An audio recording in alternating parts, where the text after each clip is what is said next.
बच्चों, आज हम अनुस्वार के स्थान पर पंचम वर्ण का प्रयोग करने की प्रक्रिया को समझेंगे। तो सबसे पहले आपको वर्णमाला याद होनी चाहिए और वर्णमाला में ये 5 जो वर्ग हैं ये आपको पता होने चाहिए। 5 वर्ग।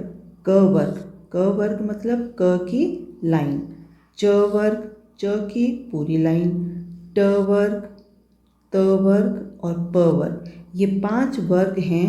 जब आपको ये याद होंगे तभी आप इस प्रक्रिया को समझ पाएंगे।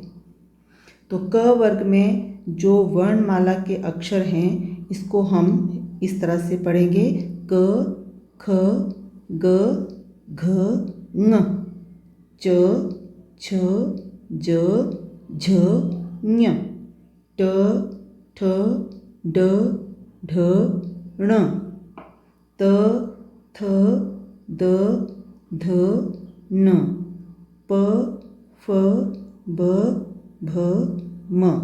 अब आपने देखा होगा जो 5वां वर्ण है, सभी ऊपर वर्ण जो है वो लिखे हुए हैं कि किस वर्ण का कौन सा स्थान है। तो पहला वर्ण जो है वो पहले वर्ण का कौन सा है? क, दूसरा वर्ण ख, तीसरा वर्ण ग, चौथा वर्ण घ और 5वां वर्ण ङ।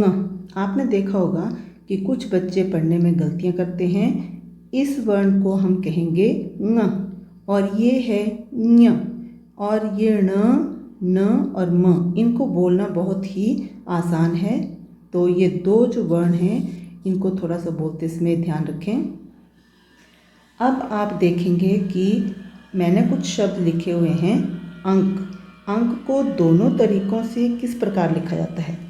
जो अनुस्वार लगा करके अंक लिखा हुआ है उसमें अ के ऊपर बिंदी है, और दूसरा जो अंक है जब हम इस बिंदी को हटा देंगे, बिंदी को हम अनुस्वार भी कहते हैं, तो जब हम इस बिंदी को हटा देंगे तो इसके स्थान पर हम 5वें वर्ण में कौन सा वर्ण प्रयोग करेंगे इसके बारे में आपको तभी पता चलेगा जब आप थोड़ा सा वर्णमाला के इन वर्णों को याद भी करेंगे और समझेंगे।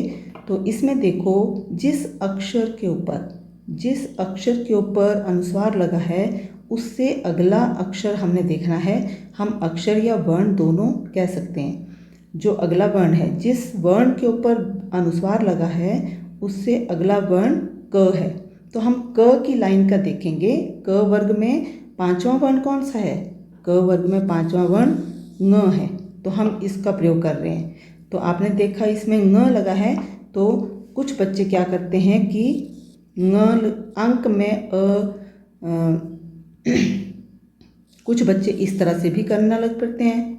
तो उससे क्या होता है कि हर जगह पर आप न का प्रयोग करेंगे, ण का प्रयोग करेंगे, आपको नहीं पता चलता है कि कौन सा वर्ण हमने प्रयोग करना है।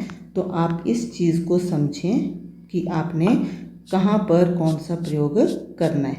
अब आप देखिए, इसमें आपको दिया हुआ है चंचल। अब आप देखेंगे च वर्ण के ऊपर अनुस्वार लगा हुआ है और उससे अगला वर्ण भी च है और लास्ट वाला ल है, लेकिन आपने किसको देखना? जिस वर्ण के ऊपर अनुस्वार लगा है उससे अगला वर्ण जो होगा वो आप देखेंगे कि उस लाइन का 5वां वर्ण कौन सा है। तो च के ऊपर जो है वो अनुस्वार लगा हुआ है, तो हम देखेंगे इससे अगला वर्ण भी च है। तो च वर्ण जो है, च वर्ग का लास्ट मतलब 5वां वर्ण, च वर्ग का 5वां वर्ण कौन सा है? ञ। तो इसलिए यहाँ पर क्या कौन सा हुआ? चंचल। इस तरह से, ओके, ठीक है। उसके बाद है ठंडा। ठंडा में भी आपने देखा ठ के ऊपर जो है वो अनुस्वार लगा है, उससे अगला वर्ण कौन सा है? ड। तो ये जो ड है ये किस वर्ग का है? कौन सी लाइन का है? ड है ट वर्ग का। ट वर्ग मतलब ट की लाइन में ड जो है वो तीसरा वर्ण है, और हम जिस लाइन का वो वर्ण होगा उसी का हम 5वां वर्ण देखेंगे। तो 5वां वर्ण यहाँ पर कौन सा है? ण। 5वां वर्ण कौन सा है? ण। तो ये ण जो है ये यहाँ पर आधा आएगा, क्योंकि अनुस्वार का मतलब होता है कि ये वर्ण आधा है। तो यहाँ पर ठंडा, ठंडा में ण आधा पड़ेगा और इस तरह से ठंडा। समझ में आ गया। उसके बाद है चंदा। चंदा में अब आप देखो च के ऊपर अनुस्वार लगा हुआ है और अगला वर्ण जिस अक्षर के ऊपर, सभी बच्चे ध्यान से सुनना, जिस अक्षर के ऊपर अनुस्वार लगा है हमने उससे अगला अक्षर देखना है कि कौन सी लाइन का है, कौन से वर्ग का है। जैसे आगे दिया है द, और द जो है वो कौन सी लाइन में आया, देखो त की लाइन में आ रहा है, त वर्ग, त की लाइन में द आ रहा है, द जो है वो तीसरे नंबर पर आया हुआ है। और इसी का हमने पांचवा वर्ण देखना है, तो पांचवा वर्ण क्या है, न। तो आपको पता चल जाएगा कि आपने कौन सा वर्ण प्रयोग करना है। अब यहाँ पर चंदा में च आधा न पड़ेगा और दा, इस तरह से चंदा।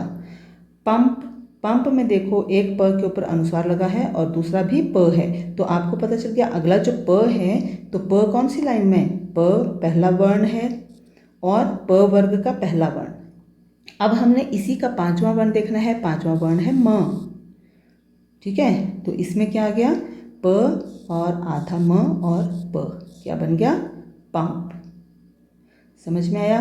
इसी प्रकार इंजन में देखो ई जो है इसके ऊपर अनुस्वार लगा है, लेकिन हम क्या देखेंगे, इससे अगला वर्ण जो है वो कौन सा है, उससे अगला वर्ण है ज। अब देखो ज जो है वो कौन सी लाइन में आ रहा है, ज आ रहा है च की लाइन में।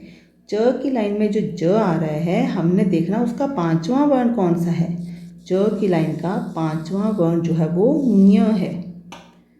ठीक है, तो ञ जो है वो आधा पड़ेगा और इस तरह से बनेगा इंजन। समझ में आ गया। अब इसके बाद है अब इसके बाद आप देखिए आपके पास है शब्द घंटी। घंटी में घ के ऊपर जो है वो अनुस्वार लगा है और ट, उससे अगला वर्ण है ट। अब हम देखेंगे ट किस वर्ग का है, कौन सी लाइन में आता है ट। ट जो है वो ट की लाइन अपनी है, ट ठ ड ढ ण। तो हमने ट देखा, हमने घ नहीं देखना है, जिस अक्षर के ऊपर अनुस्वार लगा है उसको नहीं देखना है, उससे अगला अक्षर देखना है कि कौन सी लाइन का है, और जो अगला अक्षर जिस लाइन का होगा उसी का पांचवा वर्ण जो है वो हम प्रयोग करेंगे। तो घंटी में ट जो है किस लाइन में, ट की लाइन में पांचवा वर्ण कौन सा आया, ण। तो यहाँ पर ण जो है वो आधा पड़ेगा और ये बन गया आपका घंटी, इस तरह से। ओके, समझ में आ गया। उसके बाद है पंडित। पंडित में भी आपने देखा प के ऊपर अनुस्वार लगा है और ड जो है वो किस लाइन में आया, ड आया ट की लाइन में। ये देखिए ड जो है वो ट की लाइन में आ रहा है, तो इसी का हमने पांचवा वर्ण देखना है। पांचवा वर्ण यहाँ पर न आया, तो यहाँ पर बनेगा आपका पंडित जो है वो हम कैसे लिखेंगे, प और जो न है उससे पहले छोटी की मात्रा जाएगी और ड और त, इस तरह से पंडित। फिर उसके आगे है रंग। रंग में देखो र के ऊपर अनुस्वार है और आगे लिखा है ग, तो ग जो है वो कौन सी लाइन में आया, क की लाइन में ग जो है वो तीसरा वर्ण है। तो हम देखेंगे ग जिस लाइन में आया है उसी का पांचवा वर्ण हम प्रयोग करेंगे। पांचवा वर्ण यहाँ पर आया ङ, तो इस तरह से र और ङ जो है वो इस तरह से हलंत हो जाएगा, क्योंकि ये आधा नहीं लिखा जाता है तो हम इसको हलंत करेंगे। ये दो वर्ण हमारे पास ऐसे हैं जिनको हम इसको तो हम लिख सकते हैं, यहाँ पर हमारे पास बाकी सारे वर्ण जो हैं वो आधे लिखे जा सकते हैं, लेकिन ये देखिए आप देख रहे होंगे कि इसमें ये सारे वर्ण जो है वो आधे लिखे जा सकते हैं, लेकिन ङ जो है वो आधा नहीं लिखा जा सकता, इसको हम आधा जो है वो हलंत करके लिखते हैं। तो इस तरह से रंग जो है वो ङ हलंत करके आया है। उसके बाद है पंचम। पंचम में प के ऊपर अनुस्वार लगा है, पंचम में प के ऊपर अनुस्वार लगा है और अगला अक्षर जो है वो च है। च की लाइन का हमने देखना पांचवा वर्ण कौन सा है, च की लाइन का पांचवा वर्ण ञ है, तो यहाँ पर पड़ेगा आपका पंचम। और जब हम पांचवें वर्ण का प्रयोग करते हैं तो हम इस अनुस्वार को हटा देंगे, क्योंकि हमने ये पांचवा वर्ण जो है वो अनुस्वार के स्थान पर ही प्रयोग किया है। समझ में आ गया। मुझे लगता है कि इस वीडियो से आपको अच्छे से समझ में आ गया होगा और सभी बच्चे जो हैं वो और ज़्यादा अभ्यास करें ऐसे शब्दों का जिसके ऊपर अनुस्वार लगा है, और अनुस्वार को हटा करके हमने आधे अक्षर का प्रयोग करना है। 5वें वर्ण का प्रयोग जो है वो आधे अक्षर के रूप में करना है। ओके, धन्यवाद।